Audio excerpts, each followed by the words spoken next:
je pense que j'ai atteint mes objectifs. Oui, quand je dis cela, c'est simplement je vise le contrat que j'ai sous les mains. Alors, mais quant à moi-même en tant que compétiteur, je pense qu'à ce niveau de compétition, on ne doit plus se fixer de limites. Alors, donc, ne vous inquiétez pas, nous sommes dans le même objectif, c'est de gagner ce trophée, parce que on vient pas en compétition juste pour se limiter, mais il y a des bases qui ont été fixées par l'employeur, et c'est de ça que je parle. Alors, quand il s'agit de mon envie d'aller au bout de la compétition, oui, ça, je le veux bien et ne vous inquiétez pas pour ça. Nous sommes décidés à vendre chèrement notre peau pour aller au bout de cette compétition. Oui, c'est vrai. Nous avons dédié cette qualification effectivement à notre peuple qui traverse des remous politiques, j'allais dire, et sociaux. Et vous savez que depuis quelques années, nous sommes confrontés à ce terrorisme qui ne cesse en tout cas d'endeuiller quotidiennement en tout cas notre peuple.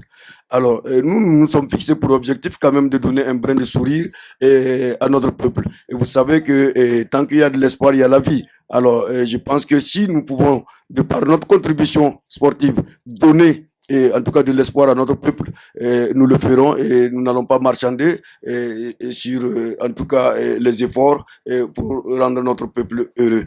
Alors donc, effectivement, les événements constituent un supplément de motivation pour nous. Parce que nous savons que tout ce que nous allons faire sera retenu par nos populations. Vous voyez tout à l'heure que on me demande déjà le trophée. Alors nous aurons à cœur, en tout cas, d'offrir ce trophée-là tant que nous pouvons à notre peuple. D'abord, dans un premier temps, c'est d'être soi-même. Alors nous n'allons pas changer notre identité parce que nous devons affronter le Sénégal. Nous savions déjà que le Sénégal, c'est une grosse armada. C'est en tout cas l'un des meilleurs pays du foot en Afrique. Alors, quand vous jouez une telle équipe, l'essentiel, c'est de rester vous-même. Alors, on ne va pas, en tout cas, venir à cette compétition, à ce match avec un masque, avec une image qui n'est pas la nôtre. Non, nous allons garder notre identité de jeu.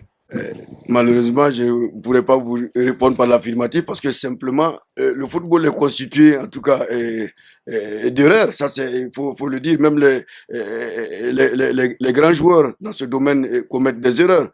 Alors, donc, nous, ce que nous devons, c'est travailler simplement à minimiser, en tout cas, ces erreurs-là. Personne ne peut vous dire aujourd'hui que nous jouerons ce match-là sans commettre d'erreurs. Non. Et surtout que nous avons des jeunes joueurs et parfois, ça passe par des émotions. Ça peut amener, tétaniser un peu ces garçons. Mais je pense que nous, depuis le début de la compétition, au fur et à mesure que nous avançons dans la compétition, les jeunes garçons aussi gagnent en expérience et surtout, ils commencent à appréhender en tout cas tout ce qui est émotionnel autour de cette compétition. Donc je pense que à ce niveau, nous n'avons pas plus peur que l'adversaire du jour. Et bien qu'étant beaucoup plus outillés, commettent également des erreurs. Donc, c'est inhérent au football et nous ne pouvons pas nous départir de cela. Bon, vous avez dit en combien d'années? En 24 ans. En 24 ans.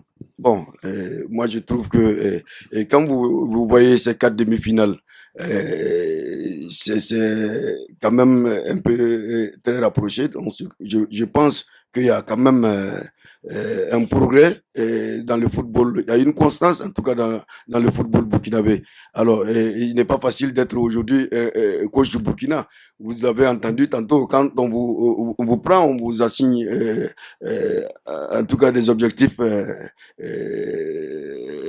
dont la qualification fait partie. Aujourd'hui, je pense que on ne doit pas se cacher et vous le savez très bien, il y a quand même quelque chose qui se fait en tout cas au niveau du football burkinabé. Il y a du progrès, nous le constatons tous les jours. De plus en plus, on a de jeunes joueurs qui partent à l'extérieur, qui jouent en Europe, et qui ajoutent en tout cas une plus-value, en tout cas non seulement sur le plan de la vie sociétale, et puis également sur le progrès en tout cas de notre équipe. Alors, je compte naturellement sur lui parce que c'est quand même le leader technique et c'est en même temps le capitaine. Alors, donc, quand les gens mènent un débat, moi je pense que c'est un faux débat, ça peut arriver à n'importe quel joueur. Moi j'ai beaucoup de respect pour ce garçon, pour son parcours déjà en sélection, son vécu en sélection.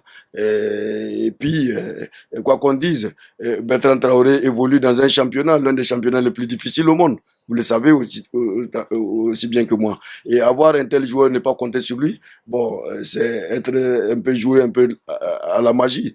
Mais je ne dis pas que sans Bertrand, notre équipe nationale ne joue pas. Non, ça c'est faux. On l'a toujours dit, on a dit que dans notre équipe, nul n'est indispensable.